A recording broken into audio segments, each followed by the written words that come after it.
Welcome to Windy Night Stories. Tonight's story is by William Croft Dickenson. It's set in Scotland, and it's called Let the Dead Bury the Dead.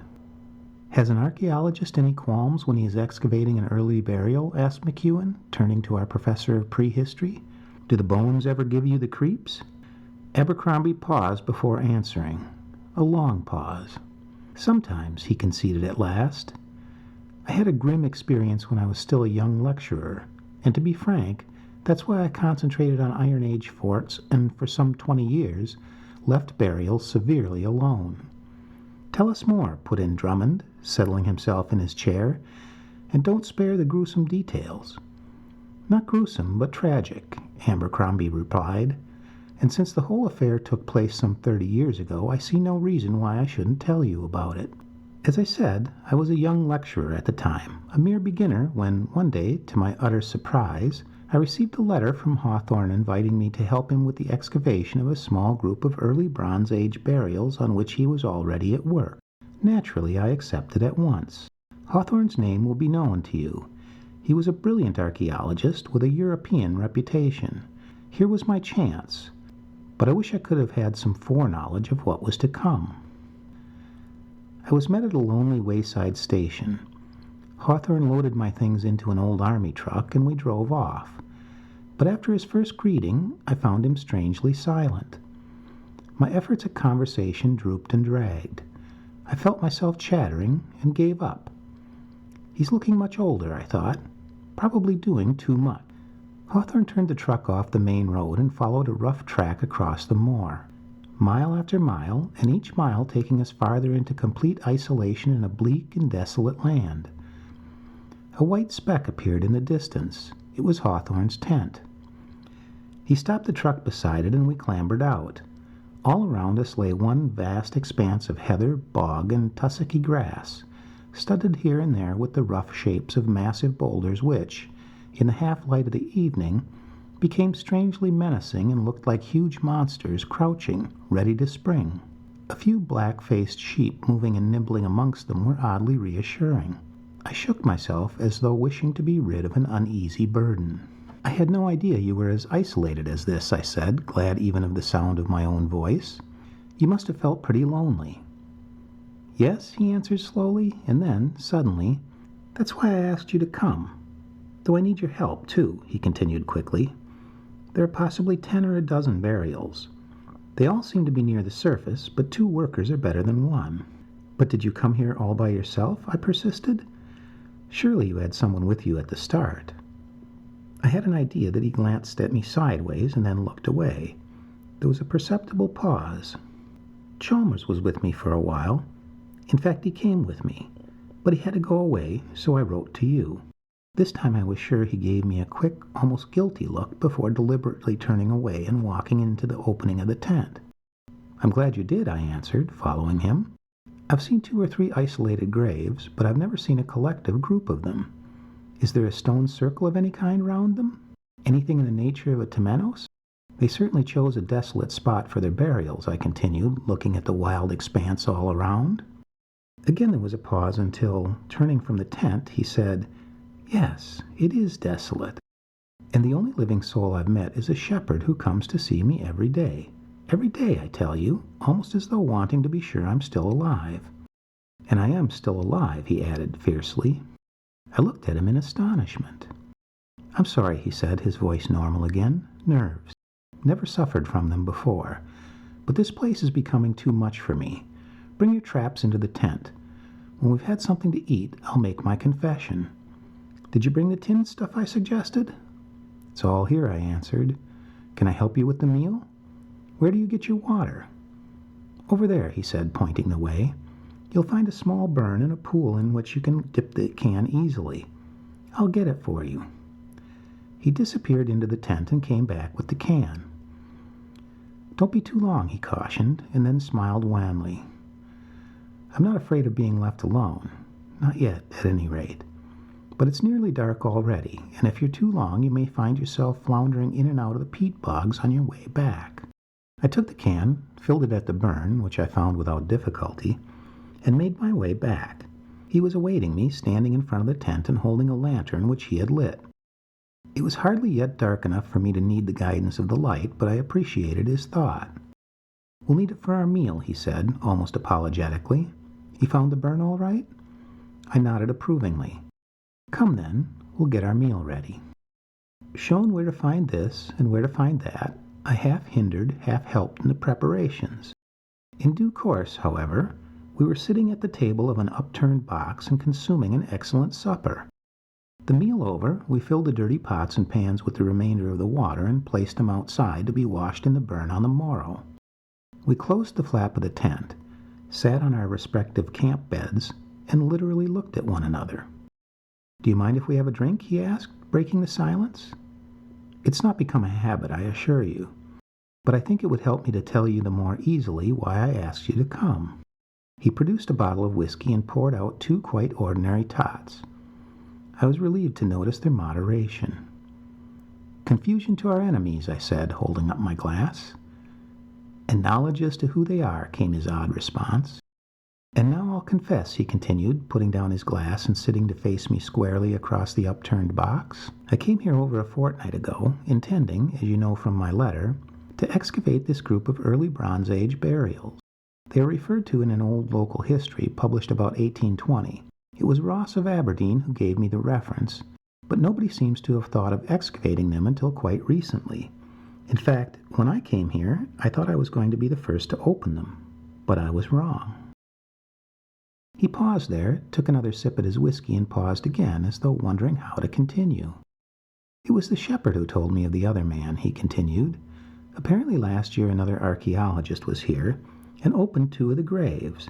As soon as I examined the site, I could see that the 2 excavations had been made and then closed in again.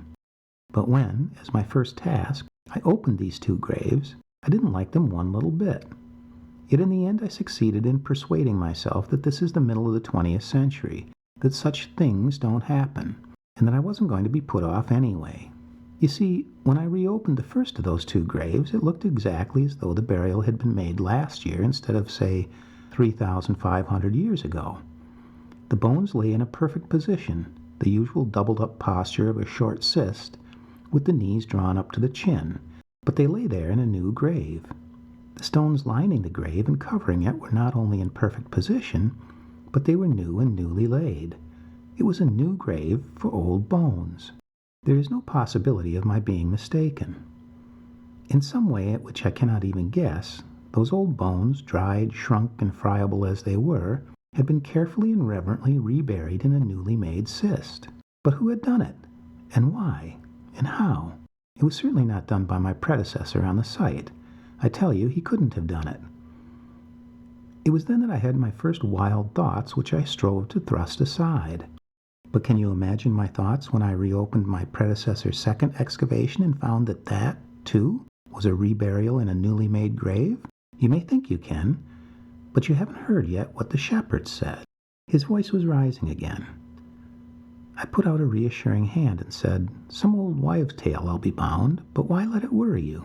"Yes," he replied more calmly. "I must keep a grip on myself if I'm to see this through. And I'm determined to see it through, if I can." He poured out another small tot of whiskey and sipped it slowly, forcing himself into composure. "You see, the shepherd insists that the place is holy, has some sort of voodoo on it, if I may use that word in its vulgar sense, that no one can desecrate a grave with impunity, however old the grave may be, that the dead still protect the dead, and so forth and so on. He started it the first day I came. Scared Chalmers somewhat, though Chalmers didn't leave me then. I'll come to that later. He repeated it, with additions, when I'd reopened the first of those 2 graves. He repeated it with more additions when I reopened the second one, and I was more than a little bit scared myself. Then he told me of the other man, how he'd done his best to persuade him to leave the graves alone and to go away, just as he was trying to persuade me to pack up and go away. But the other fellow refused to listen, just as I was refusing to listen. So the dead took matters into their own dead hands. "Steady," I murmured. "It appears that the day after the other fellow had opened the second grave, the shepherd couldn't find him on his daily visit. for that persistent shepherd, mark you, had looked him up every day, just as he looks me up. And the day after the opening of the second grave, the shepherd couldn't find him anywhere. He was not in his tent. He was not at the site. But he was found all right, lying by a clump of heather within a stone's throw of the graves he had desecrated, just lying there, dead. I gave a start. Yes, he said, it must have been Fairbairn. I haven't checked up the dates, but they are close enough. And you have remembered as quickly as I did that last year Fairbairn was found dead on some excavation which he was conducting alone, and that there was a somewhat unsatisfactory inquiry into the cause of his death. But I didn't know it was here, on this very site. And you still want to go on? I asked slowly. Yes, he almost shouted. The whole damn thing must be sheer nonsense. I refuse to let a shepherd's silly talk put me off. In fact, I've already opened a third grave, he continued more quietly. Finished the excavation this morning before you arrived. As good a short cyst as you'd ever hope to see, and nothing queer about it either. The stones lining it look as old as the hills, and the skeleton is all tumbled in upon itself. I tell you I shall go on until I've excavated the whole lot, or until something else happens to me. He paused there, and then went on. But I must have some help. That's why I invited you to join me. Though I can tell you I didn't write to you without asking myself again and again whether it was fair of me to bring you here at all. But how did you come to pick on me? I asked, seeking to solve my own petty problem. Well, he answered slowly, in the first place, I guessed you've got good nerves. Had to have in the sort of job you did in the war. And in the second place, you've got a medical degree, and, he continued, looking me straight in the eye, if something should happen to me, well, I'd have a fully qualified doctor on the spot, even if all he could do would be to sign my death certificate. Nonsense, I replied quickly, though somehow or other that one word didn't sound anything like so convincing as it should have done. But why did Chalmers leave? Oh, Chalmers, poor beggar. He was looking over his shoulder before we'd finished reopening the first of Fairbairn's 2 graves. That shepherd talk got on his nerves far more than it got on mine. He left when we had just started on Fairbairn's second excavation, all because a stone fell on his foot. Said it couldn't have fallen. It was against the law of gravity. Said it must have been pushed. And as I hadn't pushed it, who had? For all he knew, the next one would be pushed to fall on his head and crack his skull. I think I lost my temper. At any rate, off he went, forthwith. Rather childishly, I refused to drive him to the station. So he took just what he could carry and most needed and marched away. But I shall still go on. I've made up my mind. Possibly I shouldn't have asked you to come. Perhaps I should have told you all this in my letter, but how could I? And what would you have thought of it if I had? I've roughly filled in those first 2 graves. Better hide the evidence, whatever it may mean. But, as I told you, I've opened a 3rd grave, and there's nothing queer about that. You can see it for yourself tomorrow. The stones in that one are not newly laid. No new cyst for old bones there. Old stones and old bones, fallen and scattered. You'll stay to see that one, won't you? Though if, after all you know now, you want to go back home first thing tomorrow morning, I'd be the last to blame you. And, he added with a ghost of a smile, I'll drive you back to the station with all your things. There was only one answer to that. I gave it. But I could not help thinking that had his letter told me even a little of all this, I might not have posted my acceptance as quickly as I had done only 2 days earlier. Good, he said. We'll look at my 3rd grave and the whole of the site tomorrow morning. But let's change the subject. This queer business so dogs my mind that I could go on talking about it all night and forever. And can you wonder? But now you're here, we can at least have some rational conversation, even if the other things seem to be wholly irrational. How was your work getting on? You were doing something on those ring forts in Perthshire, weren't you? For a while we talked of this and that, of my own work, of archaeological studies in general. A little scandal, a little gossip. It was after midnight when we both turned in and Hawthorne blew out the lantern. But although our concluding talk had been of other things, that earlier talk still dominated my mind. I lay awake trying to make sense of it all. Had Hawthorne and Chalmers just imagined things? Had Hawthorne been overworking? And was this the result? He was certainly in an excitable state and living on his nerves. A companion would do him good. A little sedative might not be a bad thing either. But was it all imagination? Would I stay if anything else happened? And yet, why should it? How long I lay awake with these and other similar thoughts I do not know. All I know is that I fell asleep at last, that I had no bad dreams, and that the next morning I woke in the strange light always caused by the sun shining through tent canvas. I looked at my wristwatch. It said almost 11 o'clock. I sat up at once and looked across the tent to Hawthorne's bed. It was empty. Good fellow. He had left me to do the sleeping while he did the chores. I dressed slowly and strolled out of the tent. It was a lovely day, blazing sun, clear sky, and a refreshing slight northeast wind. Then my eye caught something on the ground just by the tent, our dirty pots and pans. Well, at least I could wash those out in the burn. But where was Hawthorne? Probably gone to look at his graves, I thought. Should I try to find him? Or should I just wash the dishes and wait for him to come back? We'd need them for breakfast anyway. Breakfast. With a start, I suddenly realized we ought to have had breakfast long ago. Hawthorne ought to have awakened me. Where was Hawthorne? A sentence from our talk flashed through my mind. The dead still protect the dead. And at once, pursuing it, came a second searing sentence. Let the dead bury the dead, even as they had reburied the dead of those two desecrated graves. I was nearly in a panic then, but not quite.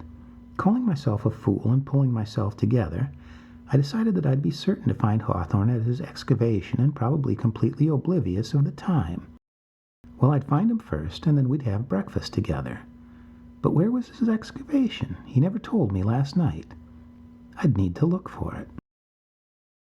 I found his excavation, and I found him there.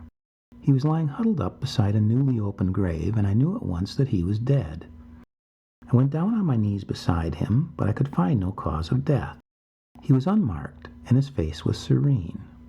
Then, as I bent to lift him up, my glance fell upon that newly opened grave, Hawthorne's third, the one he was to show me this very day. Startled, I looked again, for that grave was far different from the description he had given me only a few hours before. The bones lying there were in perfect condition, and the stones lining the grave were clean, new, and newly laid. The end.